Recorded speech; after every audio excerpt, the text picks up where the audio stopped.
তো হ্যালো বন্ধুরা, সবাইকে গুড আফটারনুন। সবাই কেমন আছো? আশা করি ভালো আছো, আমিও ভালো আছি। তা আমি গোপু সোনাকে চান করাবো, তাই ভাবলাম একটু একটা ভিডিও করি।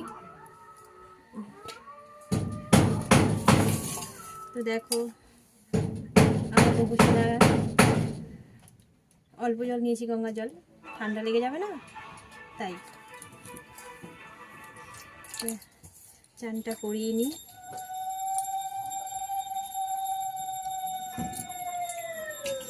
দেখো, প্রথমে একটু ঘি দেবো।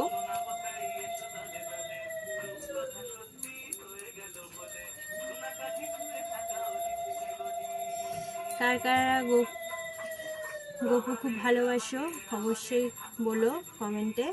কাদের কাদের বাড়িতে গোপু সোনা আছে অবশ্যই